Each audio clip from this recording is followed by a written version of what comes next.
Hi, I'm Robyn, and today I'm going to share with you my top tips for keeping a clean and tidy home. So let's get into it. My first tip is to declutter your space and continue to do so on a regular basis. I prefer to use the KonMari method when decluttering, and there are about 1 million videos on YouTube that show you just how to do this. I will also link below Marie Kondo, the woman who wrote and designed the KonMari method. I will link her books down below, and you can check those out too if you're interested. When decluttering, I will ask myself a few questions about the items that I am trying to declutter. So I'll ask myself questions like, do I have multiples of this item that are serving the same function? Do I really need to have, two of the same exact coffee mug? Do I use this item on a regular basis? Have I touched it in the last year? And then also just simply, does the item spark joy? If it's something I don't even like in my house, why even keep it? Getting rid of memorabilia can be one of the most challenging items to declutter. So something I started doing is I started taking pictures with my phone of these items. So for instance, you could take a picture of all your children's artwork that you love, but you can't keep it all. There's just way too much. Also like old t-shirts or other clothing that bring back specific memories. And then just like items that, again, bring back a really specific and special memory to you, but like it's something that you're not using, so it's just sitting around your house or packed up in storage. So I just take a picture of it. I then keep an album on my phone and computer, so whenever I'm feeling nostalgic, I can just go back and look at all the pictures, and I don't have to feel bad because it's not taking up so much space in my house. My next tip is for parents or those who are around or work with kids. You need to have a toy and book rotation.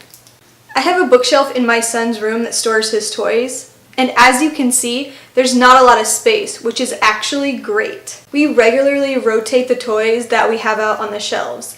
And you can have a schedule, like maybe once a month you rotate out all the toys, or you can just pay attention to what your kids are playing with, and when you notice that they aren't playing with a specific toy anymore, just rotate that toy out for something new. Doing this ensures that all the toys get played with. Plus, you don't have as many toys out all the time to have to try to pick up, and you don't even have to have as many toys because you're continuously rotating the toys, so each time you put new toys out, it's like new toys for the kids, and it really works. This can also be done with books. Having books available to children is extremely important, but having too many out at one time can be overwhelming.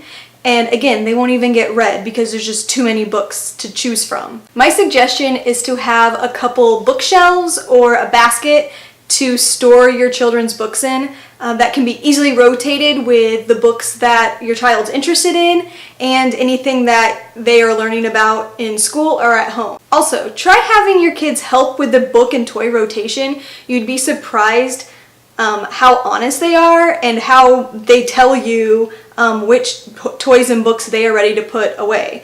My 2-year-old son will even tell me when he's ready to switch out a toy for a new toy. It does work really well, and I highly suggest trying it. Oh, and don't forget to do this for all of those stuffed animals. Stuffed animals can be overwhelming, and they still count as toys.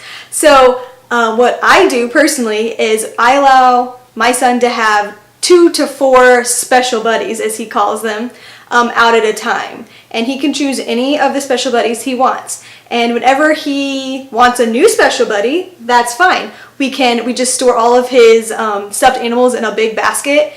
And whenever he is ready to get a new special buddy out, he can pick that out. But the rule is he has to also return one special buddy to the basket of stuffed animals. So again, this really works in making sure that there are not too many animals roaming your house.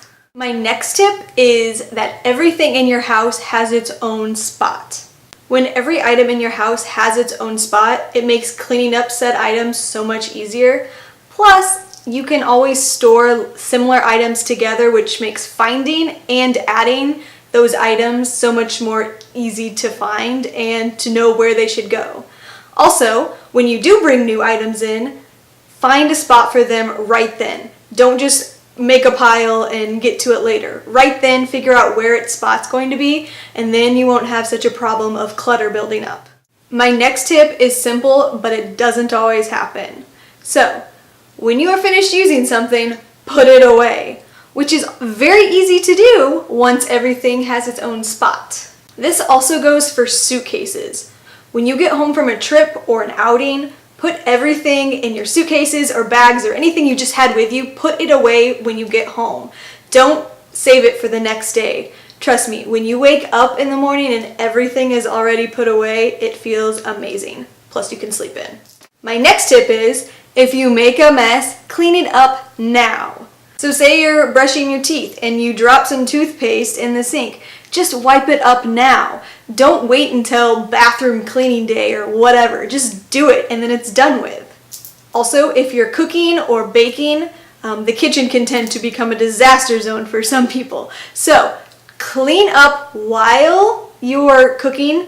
That way there's less mess to clean up at the end. This tip also goes for kids. Once they're finished playing, make sure they are cleaning up their mess. You may have to help some kids, especially when they're first getting used to this, but once they figure it out, they will clean up their own messes, and this will carry on with them later in life. These next couple of tips kind of go along with cleaning up your mess. So my first one is to spot clean or sweep or vacuum every single day.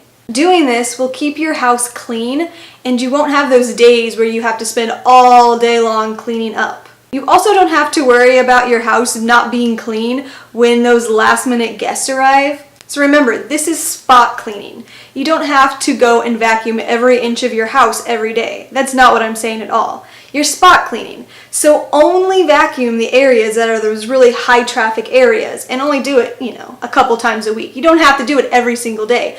When you notice though that it's getting dirty, go ahead and vacuum those spots up. Another thing to vacuum up is your floor after meals. There's always tons of crumbs under the seats, especially if you have young children. So just go ahead right then and clean them up and you don't have to worry about that piling up over time. Also, make sure you're wiping down your counters in your kitchen and your bathroom daily. You don't have to move everything out of the way. Just wipe around everything and this will really help keep your space clean. The next tip is, if it'll take you less than a minute to do it now. So for instance, if you are walking around and you see a crumb on the ground or a piece of string, bend over and pick it up and throw it away. Don't just walk past it. Doing little things like this will keep your house so much cleaner and so much tidier. Same goes for if you see something sitting out on a table or something that that is not in its spot. Again, if everything has a spot, this will make it easier to put things away.